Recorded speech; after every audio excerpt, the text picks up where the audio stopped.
দফায় দফায় বৈঠকেও সুরাহা হয়নি, কর্মবিরতিতে অনড় রেলের রানিং স্টাফরা। বিশ্ববিদ্যালয়ের রূপরেখা চায় 7 কলেজের শিক্ষার্থীরা, সংঘর্ষের জন্য দায়ীদের গ্রেপ্তারে আলটিমেটাম।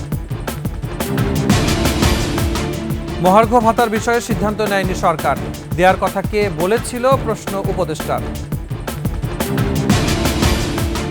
আবারও র্যাব বিলুপ্তির আহ্বান জানালো হিউম্যান রাইটস ওয়াচ, জুলাই অভ্যুত্থানের নিয়ে প্রতিবেদন প্রকাশ। শেখ হাসিনাকে ফেরাতে কাজ করে যাবে দুদক।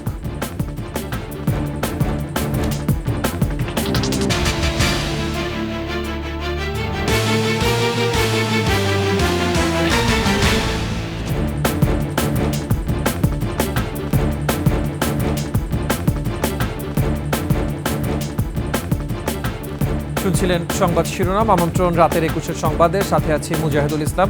দর্শক, 21 টেলিভিশনের সংবাদ একসাথে সরাসরি দেখতে পাবেন আমাদের ফেসবুক পেজ www.facebook.com/2124 অনলাইনে। এছাড়া সাবস্ক্রাইব করতে পারেন www.youtube.com/21etv চ্যানেলে। এছাড়া সংবাদে আরও যা থাকছে: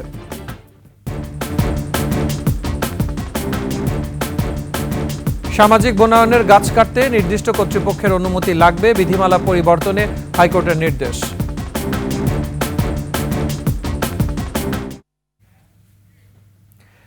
শুরুতেই আমরা যাব কমলাপুরে, সেখানে রয়েছেন সহকর্মী তরিকুল ইসলাম। তরিকুল, কি অবস্থান সেখানে?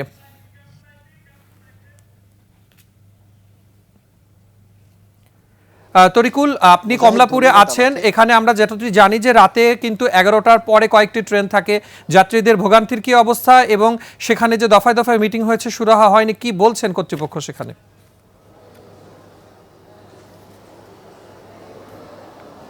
ধন্যবাদ মুজাহিদ। এই মুহূর্তে আমি অবস্থান করছি কমলাপুর রেল স্টেশনে। আপনি জানেন গতকাল মধ্যরাত থেকে ট্রেনের যারা কর্মকর্তা কর্মচারী রয়েছেন তারা একটি ধর্মঘট ডেকেছেন। তাদের বেতনের পূর্ণবহাল, যেটা ব্রিটিশদের আমল থেকে শুরু হয়েছিল, যে তাদের যে অতিরিক্ত কর্ম ঘন্টা রয়েছে তার জন্য 1 ঘন্টা বা 100 মাইলেজ হিসেবে যে হিসাব করা হয়, সেই মাইলেজ হিসেবে তাদের যে বেতন ভাতা রয়েছে সেটি আবার পুনরায় চালু করার জন্য। দর্শক, আপনারা জানেন যে 2021 সাল নাগাদ অর্থ মন্ত্রণালয় রেলে কর্মরত যে কর্মকর্তা কর্মচারী রয়েছে, যাদেরকে রেলের ভাষায় বলা হয় রানিং স্টাফ, সেই রানিং স্টাফদের বেতন ভাতার যে ব্রিটিশ আমলি পন্থা রয়েছিল সেটি বন্ধ করে দিয়েছিলেন সীমিত আকারে, এবং পরবর্তীতে দফায় দফায় তাদের সাথে আন্দোলন করেছেন রেলের কর্মকর্তা কর্মচারীরা। তবে সেটি সুরাহা এখন পর্যন্ত হয়নি। রেলপথ মন্ত্রণালয় তাদের কর্মকর্তা কর্মচারীদের একত্রতা প্রকাশ করলেও অর্থ মন্ত্রণালয় সেটি পুনর্বহাল করেন, এবং নতুন যারা রেলে কর্মকর্তা কর্মচারী নিয়োগ হয়েছে তাদের ক্ষেত্রে সেই যে পুরনো আমলের নীতি নির্ধারক বেতন ভাতার যেটা পালন করা হতো সেটিও পালন করা হচ্ছিল না। এবং পুরনো যারা কর্মকর্তা রয়েছেন তারা এই আন্দোলনটা শুরু করলেও দফায় দফায় তারা নূতনদেরকেও তাদের দলে ভাগিয়ে নিয়েছেন এই আন্দোলন করার জন্য, এবং যার ফল আজকে দফায় দফায় রেলপথ মন্ত্রণালয় এবং অর্থ মন্ত্রণালয়ের সাথে কর্মকর্তা কর্মচারীদের মিটিং হয়েছে। তো তারা কোনোভাবেই তাদের দাবি যেহেতু মানা হচ্ছে না, তাই তারা এই কর্মবিরতি চালিয়ে যাবেন বলে জানিয়েছেন, এবং যতক্ষণ পর্যন্ত এই রানিং স্টাফদের দাবি মানা না হবে ততক্ষণ পর্যন্ত বাংলাদেশের কোনো জায়গা থেকে রেল চলাচল চলবে না বলে জানিয়েছেন আমাদেরকে। তো কমলাপুর রেল স্টেশন থেকে সর্বশেষ এই তথ্য ছিল আমার কাছে। মুজাহিদ। তরিকুল, আপনাকে ধন্যবাদ আমাদের সাথে যোগ দিয়ে বিস্তারিত জানানোর জন্য। রেলের কর্মচারীদের ওভারটাইম সহ বেশ কয়েকটি যৌক্তিক দাবি মেনে নেওয়া হয়েছে, তাই নতুন করে আর কোনো দাবি মেনে নেওয়া সম্ভব নয় বলে জানিয়েছেন অর্থ উপদেষ্টা ডক্টর সালেউদ্দিন আহমেদ। আমাদের তাদের যৌক্তিক যে সেগুলো আমরা দিয়েছি, তারপরে তারা কেন করেছে এটা তাদের ব্যাপার। কারণ হয় কি, প্রত্যেকেরই দাবি দেওয়া, একাধিক দাবি দেওয়া থাকে, তাই না? তারা বলেছে এই দিতে হবে, ওভারটাইম অ্যালাউন্স দিতে হবে, পেনশন। আমরা যতটুকু আমাদের সম্পদের সেটা আমরা বলেছি, অন্যরা সংস্থা আমরা যেভাবে দিচ্ছি আমরা দিয়েছি। এতে মোটামুটি আমার মনে হয় এটা যুক্তি ছিল এবং আমরা দিয়েছি সুবিধা। এখন যদি তারা বলে আরো সবগুলো একসাথে দিতে হবে, তা আপনারা বুঝতে পারেন অর্থের সংকুলন তো আমার করতে হবে। এদিকে দুপুর থেকে রেল সচিব ও শ্রমিক নেতাদের সাথে কয়েক দফা বৈঠকেও কর্মবিরতিতে অনড় রানিং স্টাফরা। রেল চলাচল বন্ধ থাকায় দুর্ভোগের যাত্রীরা। কমলাপুরে এসে রেলের কর্মবিরতি কখন শেষ হবে সে বিষয়ে নিশ্চিত করে কিছু জানাতে পারেননি রেল উপদেষ্টা। সিরাত আল মুস্তাকিমের রিপোর্ট। সোমবার রাত থেকে কর্মবিরতি পালন করছে রেলওয়ে রানিং স্টাফরা। দুপুর থেকে কমলাপুরে 3 দফায় আন্দোলনকারীদের সাথে বৈঠক করেন কর্তৃপক্ষ ও শ্রমিক নেতারা। তবে সেখান থেকেও আসেনি কোনো সিদ্ধান্ত। কমলাপুরে বন্ধ টিকিট কাউন্টার, প্ল্যাটফর্মে নেই কোনো ট্রেন। রেলকর্মীদের দাবি, দীর্ঘ বছরের সুবিধাগুলো 2021 সালে হঠাৎ করেই বন্ধ করে দেয় আওয়ামী সরকার। তাদের সুবিধাগুলো ফিরিয়ে দেওয়ার আশ্বাস দিলেই চলবে ট্রেন।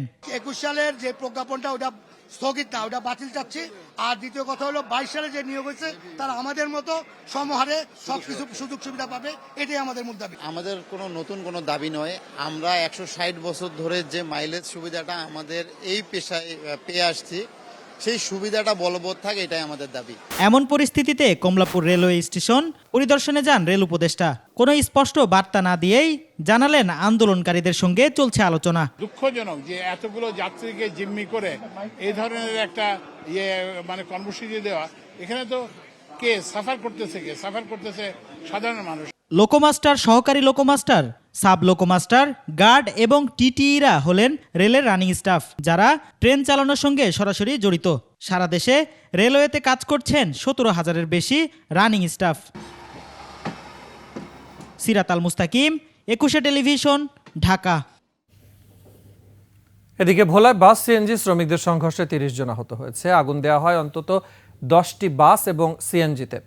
পুলিশ জানায়, দীর্ঘদিন ধরে বাস টার্মিনালের সড়কে সিএনজি রাখাকে কেন্দ্র করে বাস মালিক শ্রমিক ও সিএনজি শ্রমিকদের মধ্যে বিরোধ চলে আসছিল। গতরাতে সিএনজি স্ট্যান্ড করা নিয়ে বাকবিতণ্ডা হয়।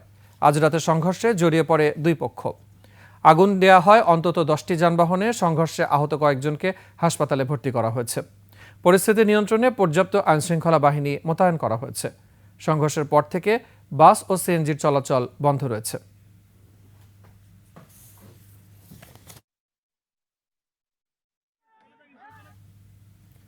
সাত কলেজকে বিশ্ববিদ্যালয়ে রূপান্তর করতে 15 দিনের মধ্যে রূপরেখা এবং 1 মাসের মধ্যে কার্যক্রম শুরুর আলটিমেটাম দিয়েছে শিক্ষার্থীরা।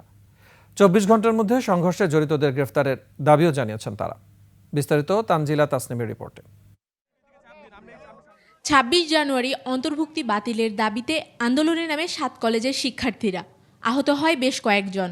27 জানুয়ারি আন্দোলন স্থগিত করে তারা। অন্তত 45 জন শিক্ষার্থী হতাহতের শিকার হয়েছেন। মঙ্গলবার সংবাদ সম্মেলনে 7 কলেজকে বিশ্ববিদ্যালয় করে কার্যক্রম শুরু সহ 5 দাবি জানান তারা। ফের দেন আলটিমেটাম। শিক্ষা মন্ত্রণালয়ের গঠিত কমিটিকে আগামী 15 দিনের মধ্যে বিশ্ববিদ্যালয়ের রূপরেখা প্রকাশ করতে হবে। 1 মাসের মধ্যে রাষ্ট্রপতির অধ্যাদেশের মাধ্যমে বিশ্ববিদ্যালয়ের কার্যক্রম শুরু করতে হবে। সকল বর্ষের চলমান পরীক্ষা পূর্ব ঘোষিত রুটিন অনুযায়ী চলমান থাকবে।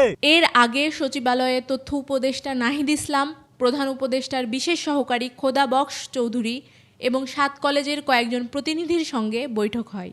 পরে স্বরাষ্ট্র উপদেষ্টা জানান, 7 কলেজের শিক্ষার্থীদের সব দাবি মেনে নেওয়া হয়েছে। তাদের যে কতগুলি দাবি ছিল এবং সমস্যা ছিল, এগুলি নিয়ে আমাদের পুঙ্খানুপুঙ্খানু আলাপ হয়েছে এবং আমার ছোট ভাই যেটা বললেন, এগুলি উনি যেটা বলছে এটা সবই ঠিক এবং এইভাবে আমরা এগুলির ব্যবস্থা নিব। সংঘর্ষের ঘটনায় ঢাবি প্রশাসনকে ক্ষমা প্রার্থনা এবং প্রভিসি মামুন আহমেদের পদত্যাগের দাবি মেনে নেওয়ারও আশ্বাস দেন স্বরাষ্ট্র উপদেষ্টা। সহযোগিতার আশ্বাস আমাদেরকে দেওয়া হয়েছে। তানজিলা তাসনিম, 21 টেলিভিশন, ঢাকা।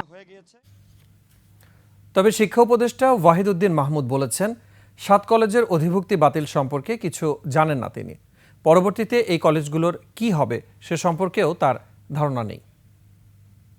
ঘোষণা দিয়েছে, এটা আমার সাথে আলোচনা করে তার ঘোষণা দেয়নি। এবং আমার নিজের পরামর্শ ছিল, যখন এই ঘটনাগুলো ঘটছিল তখন একবারই আমার সাথে কথা হয়েছিল ফোনে।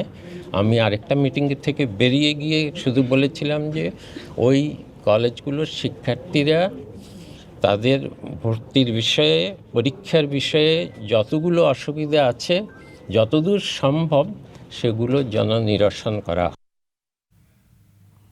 30 জুনের মধ্যে জাতীয়করণ সহ 6 দফা দাবি মেনে নেয় আন্দোলন প্রত্যাহার করেছেন স্বতন্ত্র ইবতেদায়ী মাদ্রাসা শিক্ষকরা। মঙ্গলবার আলোচনার পর দাবি মেনে নেওয়ার সরকারি ঘোষণা এলে আন্দোলন প্রত্যাহার করে নেন তারা। এর আগে গত 10 দিন ধরে রাজধানীতে অবস্থান করে আন্দোলন করছিলেন শিক্ষকরা। মেহেদী হাসানের রিপোর্ট। জাতীয়করণের দাবিতে আন্দোলনরত ইবতেদায়ী মাদ্রাসা শিক্ষকদের গেল রোববারই এভাবে শাহবাগে লাঠিচার্জ করে পুলিশ। শিক্ষকদের ছত্রভঙ্গ করতে ব্যবহার করা হয় জলকামান। প্রাথমিক বিদ্যালয়ের সিলেবাসই পড়িয়ে থাকে স্বতন্ত্র ইবতেদায়ী মাদ্রাসাগুলো, সঙ্গে আরবি ও ইসলামী শিক্ষা দেয় তারা। দেশে এ ধরনের 12,000 মাদ্রাসার 60,000 শিক্ষকের চাকুরি প্রাথমিক শিক্ষার ন্যায় জাতীয়করণের দাবিতে দীর্ঘদিন ধরে আন্দোলন করে আসছে স্বতন্ত্র ইবতেদায়ী মাদ্রাসা শিক্ষক ঐক্য জোট। আমাদের কামলা দিয়েও খাইতে লাগে, এমন অবস্থা করতে লাগে, ভাষা টিউশন করি, কেউ টুকিটাকি ব্যবসা করি, কেউ কাজ করি, কেউ ইজি বাইক চালাই। তারা 1 থেকে 5 পর্যন্ত পড়াচ্ছেন একই বই, আমরাও সেই বই পড়াই এবং তারাও যে কয়েক ঘন্টা ক্লাস করায় আমরাও সেই কয়েক ঘন্টা ক্লাস করাই। সেহেতু ওরা যে 30-35 হাজার টাকা বেতন পায়, আমাদের একটি টাকাও বেতন যাচ্ছে না। আন্দোলনের এ পর্যায়ে মঙ্গলবারের মধ্যে দাবি মেনে না নিলে কঠোর কর্মসূচির ঘোষণা দিয়েছিলেন শিক্ষক নেতারা। অবশেষে আলোচনার পর এলো দাবি মেনে নেয়ার ঘোষণা। যে আপনাদের যে 6 দফা দাবি সেটা সহ আরো অতিরিক্ত আমরা আপনাদের জন্য বেশ কিছু জিনিস আমরা অলরেডি আমরা গ্রহণ করেছি এবং কাজ শুরু করেছি। এমন পরিস্থিতিতে আন্দোলন আপাতত স্থগিত করেন শিক্ষক নেতারা। 2025 জুনের মধ্যে 6 দফা দাবি বাস্তবায়ন করার লক্ষ্যে যে সিদ্ধান্ত দিয়েছে, আমরা তাদেরকে বাস্তবায়নের জন্য সার্বিক সহযোগিতা করব। কিন্তু যদি জুনের মধ্যে যদি সিদ্ধান্ত চূড়ান্ত না হয়, জুলাই মাসের 1 তারিখ থেকে কঠোর কর্মসূচি আমরা পালন করতে বাধ্য হব। দাবি মেনে নেয়ার ঘোষণায় উল্লাসে ফেটে পড়েন আন্দোলনরত শিক্ষকরা। মেহেদী হাসান, 21 টেলিভিশন, ঢাকা। সরকারি কর্মচারীদের মহার্ঘ ভাতার বিষয়ে সরকার এখনও সিদ্ধান্ত নেয়নি বলে জানিয়েছেন অর্থ উপদেষ্টা সালেউদ্দিন আহমেদ। মহার্ঘ ভাতার সিদ্ধান্ত কে নিয়েছে তাও জানেন না তিনি। প্রণব চক্রবর্তীর সহায়তায় আরও জানাচ্ছেন আকবর হোসেন সুমন। সম্প্রতি 14.5 লাখ সরকারি চাকরিজীবীকে মূল বেতনের সর্বনিম্ন 10% থেকে সর্বোচ্চ 20% হারে মহার্ঘ ভাতা দেওয়ার খসড়া প্রস্তুত করেছিল অর্থ বিভাগ, যা বাস্তবায়নে 1 বছরের বাড়তি খরচ অন্তত 5,000 কোটি টাকা ধরা হয়েছিল। জনপ্রশাসন মন্ত্রণালয়ের সেই ঘোষণায় সরকারি চাকরিজীবীরা উচ্ছ্বসিত হলেও মূল্যস্ফীতির আশঙ্কায় ছিলেন বেসরকারি চাকরিজীবীরা। সচিবালয়ে সরকারি ক্রয় সংক্রান্ত উপদেষ্টা পরিষদ কমিটির বৈঠক শেষে অর্থ উপদেষ্টা এ প্রসঙ্গে সিদ্ধান্ত হয়নি বলে জানান। এখন আমরা ডিসিশন নেই না, ঘোষণা কে দিল? আমি না তো বলি না, হাও বলি না, সিদ্ধান্ত হয়নি। প্রস্তাব পেলে এ ব্যাপারে পরবর্তী সিদ্ধান্ত নেওয়ার কথা উল্লেখ করেন উপদেষ্টা। কে দিয়েছে ঘোষণা আমি জানি না, অর্থ মন্ত্রণালয়ের কাছে আসলে তো অর্থ মন্ত্রণালয় বলবে দেবো কি না দেবো কত, তারপরে ঘোষণা দেবে। আমরা তো এখনো ঘোষণা দিইনি, আমি তো এখনো সিদ্ধান্ত দিইনি। রোজার আগে থেকেই নিত্যপণ্যের সরবরাহ নিশ্চিতের আশ্বাস দেন অর্থ উপদেষ্টা। ইভেন রোজা শেষ হওয়া পর্যন্ত আমরা সবগুলো আমরা ইনশিওর করি। আকবর হোসেন সুমন, 21 টেলিভিশন, ঢাকা। গুম খুনের জন্য দায়ী কর্মকর্তাদের বিচারের মুখোমুখি করার পাশাপাশি মানবাধিকার লঙ্ঘনের কারণে র্যাপিড অ্যাকশন ব্যাটালিয়ন র্যাবকে বিলুপ্তি করার সুপারিশ করেছে হিউম্যান রাইটস ওয়াচ। বাংলাদেশের জুলাই গণঅভ্যুত্থানের বিষয়ে প্রকাশিত এক প্রতিবেদনে এই সুপারিশ করেছে আন্তর্জাতিক এই মানবাধিকার সংগঠন। মঙ্গলবার রাষ্ট্রীয় অতিথি ভবন যমুনায় সংগঠনটির এশিয়া অঞ্চলের পরিচালক অ্যালেন পিয়ারসন প্রধান উপদেষ্টার কাছে প্রতিবেদনটি হস্তান্তর করেন। এসব গুম ও খুনের ব্যাপারে তৎকালীন প্রধানমন্ত্রী শেখ হাসিনা শুধু অবগতই নন, অনেক ক্ষেত্রে তিনি সরাসরি এসবের নির্দেশদাতা বলে উল্লেখ করা হয়েছে প্রতিবেদনে। এমন প্রতিবেদন প্রকাশ করায় হিউম্যান রাইটস ওয়াচকে ধন্যবাদ জানান প্রধান উপদেষ্টা।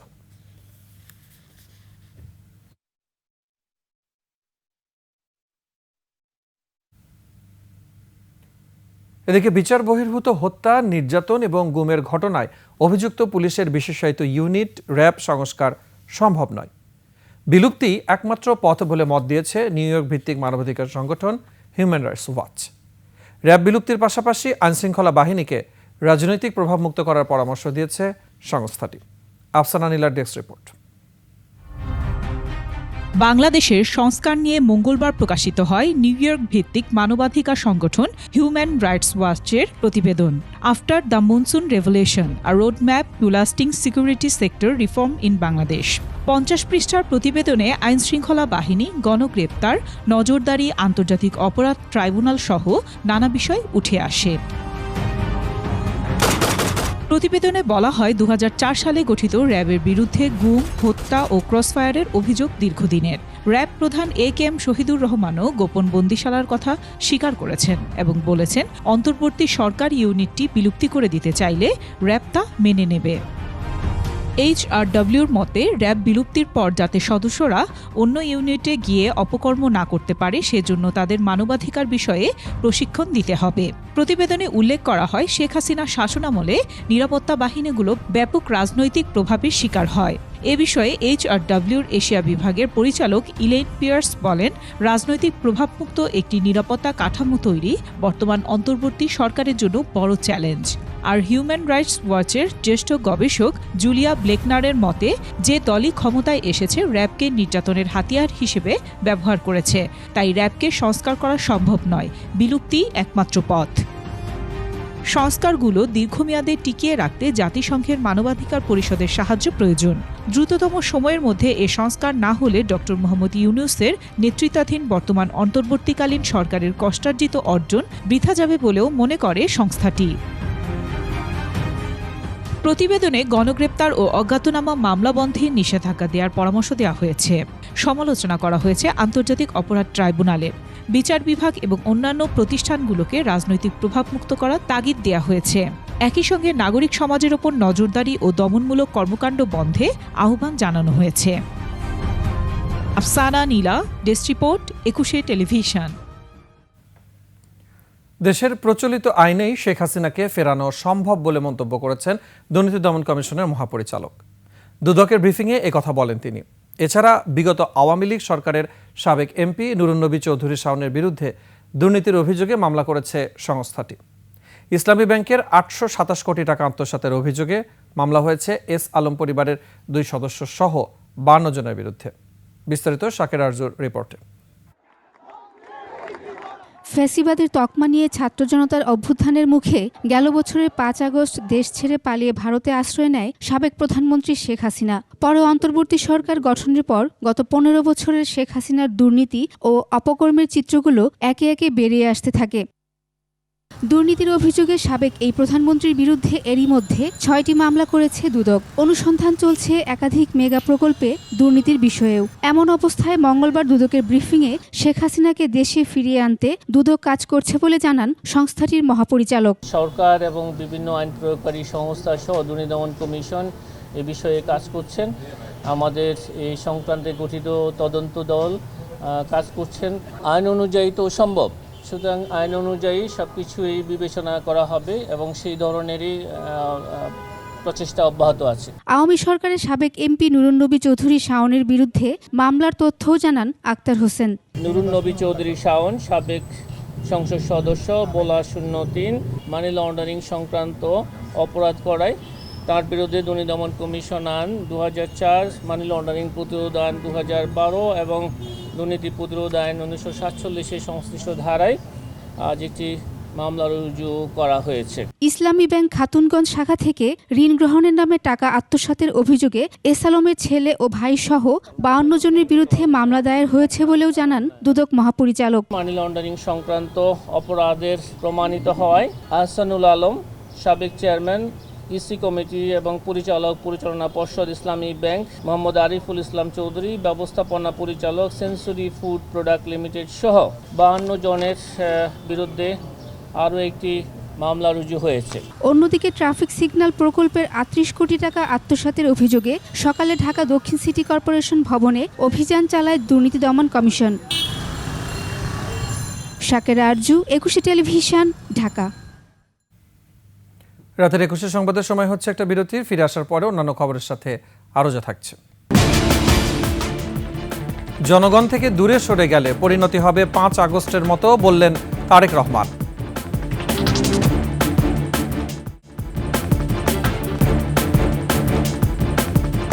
বিরতির পর আবারও আমন্ত্রণ রাতের 21 সংবাদ। বাংলাদেশের সমুদ্র বন্দর ব্যবস্থাপনা ও নবায়নযোগ্য জ্বালানি খাতে বিনিয়োগের পরিকল্পনার কথা জানিয়েছে আরব আমিরাত ভিত্তিক 2 প্রতিষ্ঠান আবুধাবি পোর্টস গ্রুপ ও মাজদার। মঙ্গলবার রাষ্ট্রীয় অতিথি ভবন যমুনায় প্রতিষ্ঠান দুটির প্রধান নির্বাহীরা প্রধান উপদেষ্টার সাথে সাক্ষাৎ করে এই পরিকল্পনার কথা জানান। চট্টগ্রাম বন্দর কর্তৃপক্ষের সাথে যৌথ অংশীদারিত্বে প্রস্তাবিত 3 বে টার্মিনালের একটি উন্নয়নের আগ্রহের কথা জানিয়েছে আবুধাবি পোর্টস গ্রুপ। আর মাছদার $500 মিলিয়ন বিনিয়োগ করে বাংলাদেশ উপকূলের সমুদ্র থেকে ভূমি উদ্ধার করে 250 মেগাওয়াটের সৌর বিদ্যুৎ কেন্দ্র তৈরির আগ্রহের কথা জানিয়েছে। বাংলাদেশে বিদেশি বিনিয়োগকারীদের গ্রহণ এখন প্রস্তুত বলে জানিয়েছে প্রধান উপদেষ্টা তাদের প্রস্তাবকে স্বাগত জানান। যে দল জনগণ থেকে দূরে চলে যাবে তাদের পরিণতি হবে 5 আগস্টের মতো বলে মন্তব্য করেছেন বিএনপির ভারপ্রাপ্ত চেয়ারম্যান তারেক রহমান। বিকেলে বাগেরহাট জেলা পরিষদ অডিটোরিয়ামে বিএনপির উদ্যোগে রাষ্ট্রকাঠামো মেরামতের 31 দফা ও জনসম্পৃক্তি প্রশিক্ষণ কর্মশালায় ভার্চুয়ালি যুক্ত হয়ে তিনি একথা বলেন। জনবিচ্ছিন্ন হলে, জনগণের বিরুদ্ধে, দেশের বিরুদ্ধে কাজ করলে কনসিকুয়েন্সেস বা পরিণতি কি হয়, ভাই আমরা 5ই আগস্ট দেখেছি না? আমরা 5ই আগস্ট দেখেছি। 5ই আগস্ট থেকে অনেক কিছু আমাদের শেখার আছে, 5ই আগস্ট থেকে অনেক কিছু আমাদের বোঝার আছে। কাজেই প্রিয় সহকর্মীবৃন্দ, আমরা 31 দফার কর্ম প্রশিক্ষণ আজকে করেছি। এই 31 দফার সাথে সাথে 31 দফা যেমন জনগণের কাছে নিয়ে যাব, 31 দফার মাধ্যমে আমাদেরকে রিয়েলাইজ করতে হবে, আমাদেরকে একটি বাস্তবায়ন করতে হবে। অন্তর্বর্তী সরকার দেশের সব শিক্ষা প্রতিষ্ঠানকে জামাতিকরণ করে ফেলেছে বলে অভিযোগ করেছেন বিএনপির জ্যেষ্ঠ যুগ্ম মহাসচিব রুহুল কবির রিজভী। তিনি বলেছেন, দেশের বিভিন্ন প্রধান বিশ্ববিদ্যালয়ে প্রদান করা হয়েছে জামাতের লোকদের। সোহেল সামির রিপোর্ট। বিএনপির কেন্দ্রীয় কার্যালয়ে দলের সদস্যপদ নবায়ন ফর্ম বিতরণ উদ্বোধন করেন দলটির সিনিয়র যুগ্ম মহাসচিব রুহুল কবির রিজভী। সে সময় শিক্ষা, স্বাস্থ্যসহ বিভিন্ন খাতে জামাতের লোকজন নিয়োগ করা হচ্ছে বলেও অভিযোগ করেন তিনি। আমরা ওই যে মঈনুদ্দিন ফখরুদ্দিনের সময় যে সরকার, ফখরুদ্দিনের যে সরকার, সেটাকে আমরা শুনেছি সেনা সমর্থিত সরকার। আর এখন কি আমরা এটাকে বলবো জামাত সমর্থিত সরকার? শিক্ষা মন্ত্রণালয় এবং স্বাস্থ্য, এই দুইটা যেন একেবারে পুরোপুরি একটি বিশেষ রাজনৈতিক দল তারা একেবারে তাদের নিয়ন্ত্রণের মধ্যে তারা নিয়েছে। ক্ষমতায় না আসতেই বিএনপির উপর নানাভাবে কলঙ্ক লেপনের চেষ্টা হচ্ছে বলে অভিযোগ তার। আমরা রাষ্ট্র ক্ষমতায় নেই, কিন্তু তারপরেও যেভাবে আমাদের দিকে বাক্যবান এবং তীর নিক্ষেপ করা হচ্ছে, এটা তো অত্যন্ত দুঃখজনক। আওয়ামী ফ্যাসিবাদের কীট পতঙ্গরা, এই কীট পতঙ্গরা যাতে ঢুকতে না পারে, এই ব্যাপারে মানে খুব শক্ত নির্দেশনা আমরা জেলাগুলোকে আমরা দিচ্ছি। এর আগে সকালে বিএনপির প্রতিনিধি দলের সাথে সাক্ষাৎ করেন ব্রাজিলের রাষ্ট্রদূত। সে সময় দুই দেশের কৃষি, শিল্প, খেলাধুলা সহ অন্যান্য খাতে সম্পর্ক আরও জোরদার করা নিয়ে আলোচনা হয়। ফার্মাসিউটিক্যালসের কিছু রপ্তানি হচ্ছে, বাট আরও সম্ভাবনা আছে। গার্মেন্টস রপ্তানি হচ্ছে, সেখানে আরও বড় ধরনের সম্ভাবনা আছে। যে ব্রাজিলিয়ান কোচ টোচ এনে এখানে আমাদের বাংলাদেশের ফুটবলটাকে আরও কীভাবে ইমপ্রুভ করা যায়। সোহেল সামি, 21 টেলিভিশন, ঢাকা। সংকট সমাধানে গ্রহণযোগ্য ও অংশীদারমূলক নির্বাচন দরকার বলে মন্তব্য করেছেন বিএনপির ভাইস চেয়ারম্যান শামসুজ্জামান দুদু। নীলফামারীতে সাংগঠনিক সভায় তিনি বলেন, ছাত্র জনতার অভ্যুত্থানে এখন মানুষ স্বস্তিতে আছে। মানুষের ভোটাধিকার ফিরিয়ে দিতে দ্রুত সময়ে নির্বাচন দেওয়ার আহ্বান জানান তিনি। নিত্যপণ্যের বাজার নিয়ন্ত্রণে অন্তর্বর্তী সরকারকে কঠোর পদক্ষেপ নিতেও বলেন দুদু। সরকারের কাছে আমাদের প্রত্যাশা, যে অধিকার মানুষের ছিল না, ভোটাধিকার, সেই অধিকার যত দ্রুত সম্ভব আমরা প্রত্যাশা করি ফেরত দিয়ে এই দেশে একটি নির্বাচন অনুষ্ঠিত করবে। গণতন্ত্রের প্রত্যাশা যদি পূরণ না হয় তাহলে সংকট আরও বাড়বে এবং সেই সংকটকে নিয়ন্ত্রণ করার জন্য নির্বাচিত একটি সরকার দরকার। আগামী নির্বাচন অবাধ, সুষ্ঠু ও নিরপেক্ষ হবে বলে ইউরোপীয় ইউনিয়নকে আশ্বস্ত করেছেন প্রধান নির্বাচন কমিশনার এএমএম নাসির উদ্দিন। ইউরোপীয় ইউনিয়নের রাষ্ট্রদূত মাইকেল মিলারের সঙ্গে বৈঠক শেষে কথা জানান তিনি। আন্তর্জাতিক মানে নির্বাচন করতে বাংলাদেশকে সব ধরনের সহায়তা দেওয়ার কথা জানান ইইউ রাষ্ট্রদূত। শিউলি শবনমের রিপোর্ট। আগারগাঁও নির্বাচন ভবনে প্রধান নির্বাচন কমিশনারের সাথে সৌজন্য দেখা করতে আসেন ইউরোপীয় ইউনিয়নের রাষ্ট্রদূত মাইকেল মিলার। আগামী জাতীয় নির্বাচনের প্রস্তুতি নিয়ে কথা বলেন তারা। বৈঠক শেষে সিইসি জানান, ইউরোপীয় ইউনিয়ন ভোটের তালিকা প্রণয়ন সহ নির্বাচনের সার্বিক প্রস্তুতি সম্পর্কে জানতে চেয়েছে। নির্বাচনে পর্যবেক্ষক পাঠাতে আগ্রহ প্রকাশ করেছে ইইউ। সব ধরনের সহায়তা ওনারা দিতে প্রস্তুত। ওনারা চান যে এটা ডেমোক্রেটিক ট্রানজিশনটা হোক এবং হলে এই পথে আমাদের যত রকমের সহায়তা দরকার দে হ্যাভ অ্যাসিউরড আস যে they will be with us in this process. ইউরোপীয় ইউনিয়ন সংস্কারকে গুরুত্ব দিচ্ছে উল্লেখ করে তিনি জানান ইসি সাংবিধানিক স্বাধীনতা বজায় রাখতে চায় বলে ইউরোপীয় ইউনিয়নকে জানানো হয়েছে।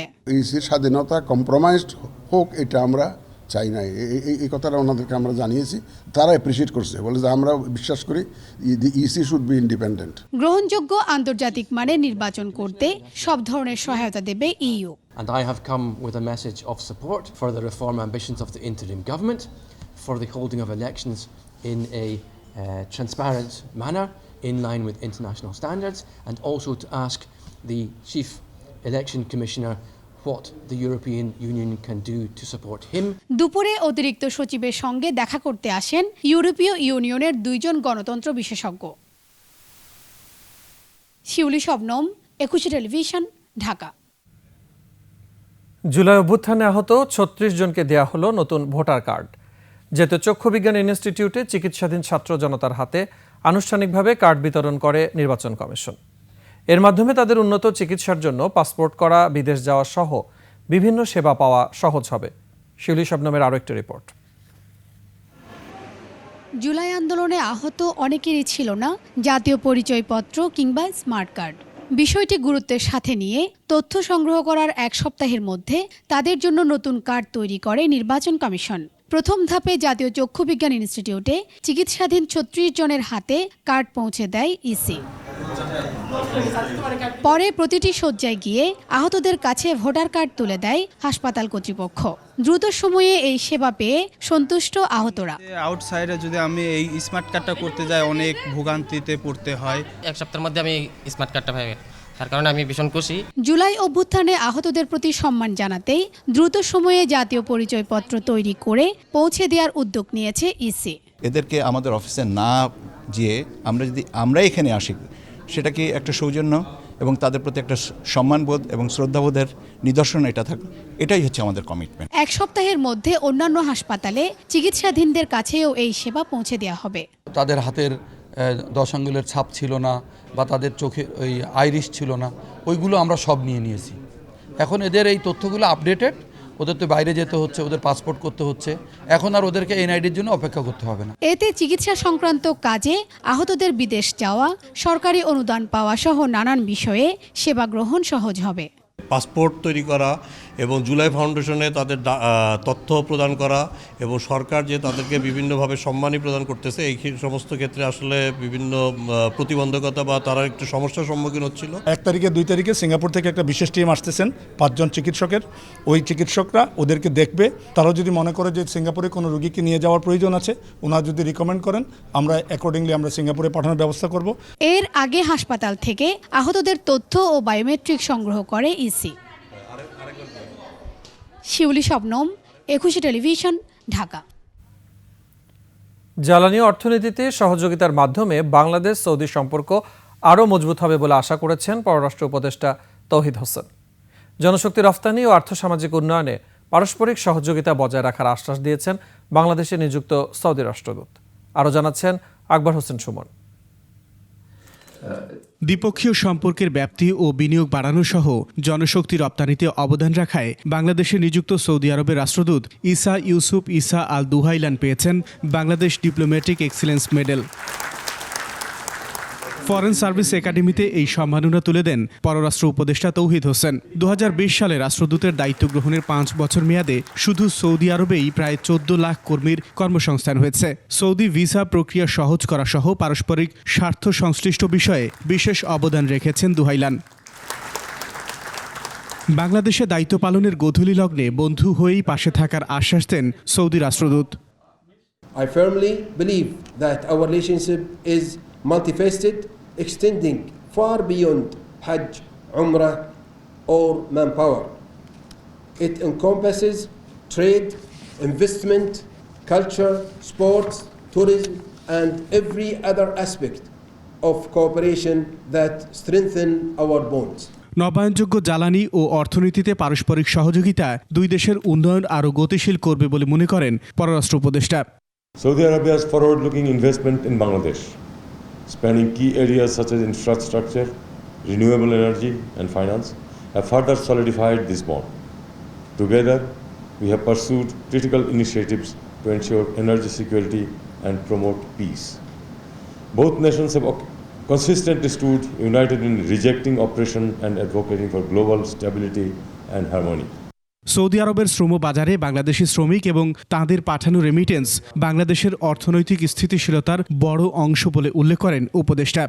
Playing a vital role in the kingdom's economy while contributing to Bangladesh's development through remittances. Akbar Hossain Suman, 21 television, Dhaka. এখন থেকে রাজধানী সহ সারা দেশে সামাজিক বনায়নের যে কোনো গাছ কাটতে হলে নির্দিষ্ট কর্তৃপক্ষের অনুমতি লাগবে বলে রায় দিয়েছে হাইকোর্ট।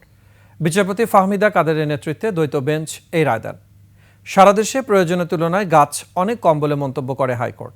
একই সঙ্গে সামাজিক বনায়ন বিধিমালা পরিবর্তনের নির্দেশও দেওয়া হয়েছে। বিস্তারিত শাকের আরজু রিপোর্টে। জলবায়ু পরিবর্তনের বিরূপ প্রভাব মোকাবেলায় যে কোনো দেশে শতকরা 25% বনভূমি থাকা প্রয়োজন। বাংলাদেশে আছে মাত্র 15.58%।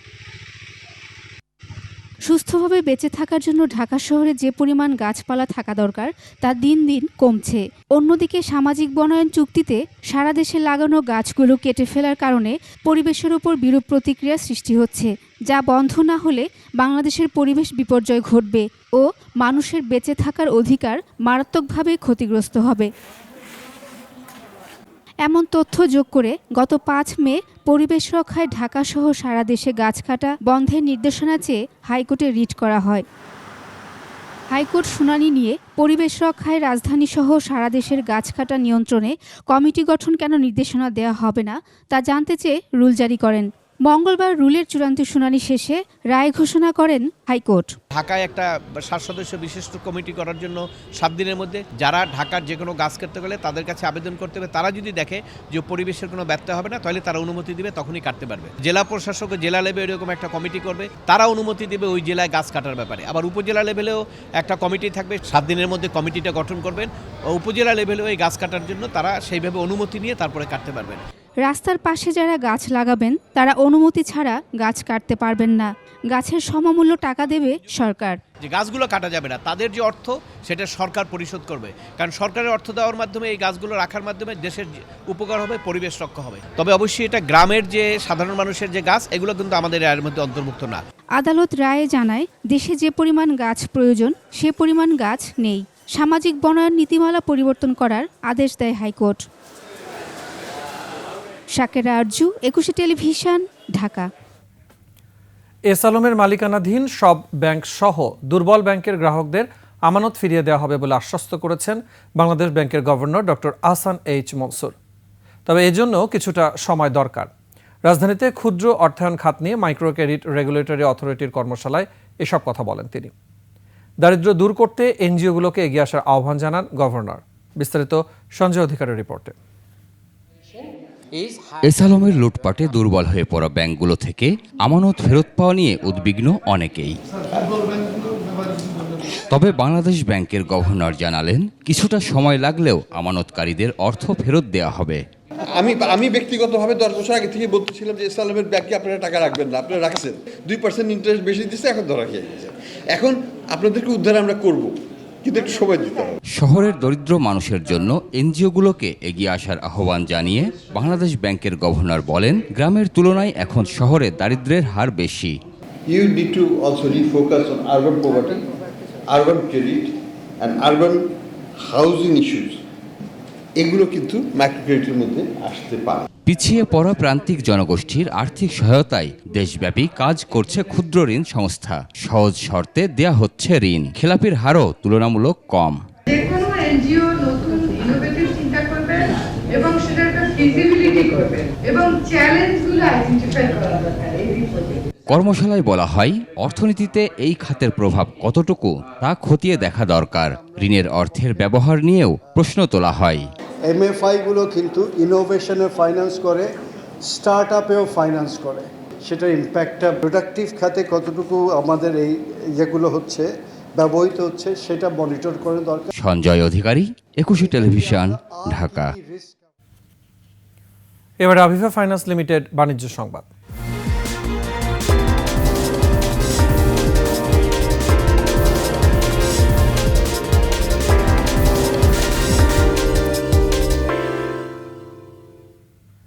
সব মিলিয়ে বেক্সিমকো লিমিটেডের 40,000 কোটি টাকার বেশি ঋণ আছে।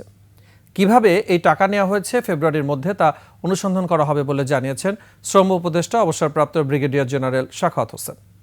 সচিবালয়ে বেক্সিমকো ইন্ডাস্ট্রিয়াল পার্কে শিল্প প্রতিষ্ঠানসমূহের বর্তমান শ্রম ও ব্যবসা পরিস্থিতি পর্যালোচনা সংক্রান্ত উপদেষ্টা পরিষদ কমিটির বৈঠক শেষে তিনি সাংবাদিকদের জানান, ফেব্রুয়ারি মাসের মধ্যে কোম্পানির সমস্ত বকেয়া প্রায় 550 কোটি টাকা পরিশোধ করবে সরকার।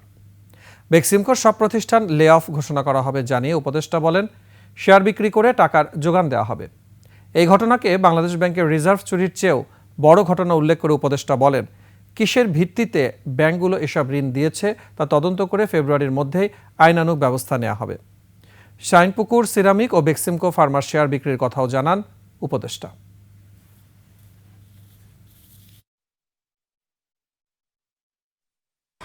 40,000+ কোটি টাকা ঋণ রয়েছে। এই টাকাগুলো কিভাবে নেওয়া হয়েছে আমরা যে ডিটেল পাচ্ছি, সেই ডিটেলে ধর্মচক্ষে মনে হয় যে এখানে ওই ব্যাংকে আমাদের প্রায় $1 বিলিয়ন চুরি হয়েছিল, যে রিজার্ভ চুরি হয়েছিল তার চেয়ে বড় ক্যালেন্ডার। এবং এই টাকাটা আমাদের টাকা, আপনাদের টাকা, ট্যাক্সের টাকা ব্যাংকে রেখেছে লোকজন, সেখান থেকে এটা উজাড় হয়েছে। সাঁতার, টেবিল টেনিস, ভলিবল, কারাতে, ভারোত্তোলন সহ 7 ফেডারেশনের অ্যাডহক কমিটি গঠন করেছে জাতীয় ক্রীড়া পরিষদ। ক্রীড়াঙ্গনের সংস্কারের অংশ হিসাবে 15 নভেম্বর 9 ফেডারেশনে অ্যাডহক কমিটি গঠন করেছিল সরকার। 2 মাস 14 দিন পর আরও 7টি ফেডারেশনে অ্যাডহক কমিটি করা হয়েছে। এর মধ্যে রয়েছে সাঁতার, টেবিল টেনিস, ভলিবল, কারাতে, ভারোত্তোলন, শরীর গঠন ও ফেন্সিং। জাতীয় ক্রীড়া পরিষদের সচিব মোহাম্মদ আমিনুল ইসলাম স্বাক্ষরিত প্রজ্ঞাপনে বলা হয়েছে, সংশ্লিষ্ট ফেডারেশনের বিদ্যমান কমিটি জাতীয় ক্রীড়া পরিষদ আইন 2018 এর 21 ধারা অনুযায়ী ভেঙে অ্যাডহক কমিটি গঠন করা হয়েছে। শেষ করছি রাতের 21 সংবাদ। যাবার আগে শিরোনামগুলো জানাবো আরও একবার। দফায় দফায় বৈঠকেও সুরাহা হয়নি কর্মবিরতিতে অনড় রেলের রানিং স্টাফরা। বিশ্ববিদ্যালয়ের রূপরেখা চায় 7 কলেজের শিক্ষার্থীরা, সংঘর্ষের জন্য দায়ীদের গ্রেফতারে আলটিমেটাম। মহার্ঘ ভাতার বিষয়ে সিদ্ধান্ত নেয়নি সরকার, দেয়ার কথা কে বলেছিল, প্রশ্ন উপদেষ্টার। আবারও র্যাব বিলুপ্তির আহ্বান জানালো হিউম্যান রাইটস ওয়াচ, জুলাই অভ্যুত্থান নিয়ে প্রতিবেদন প্রকাশ।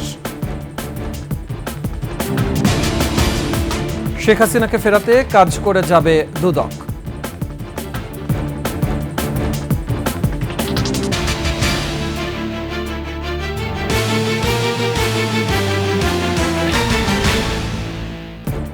সর্বশেষ সংবাদ জানতে ডায়াল করুন 2021 নম্বরে, আর ভিজিট করুন ecushey-tv.com ওয়েবসাইটে। ফেসবুকে ভিজিট করতে পারেন www.facebook.com/ecushey24 অনলাইনে। এছাড়া সাবস্ক্রাইব করতে পারেন www.youtube.com/ecushey চ্যানেলে। এতক্ষণ সাথে থাকার জন্য ধন্যবাদ। পরবর্তী সংবাদ রাত 1টায় দেখার আমন্ত্রণ রইল। একুশের সাথেই থাকুন।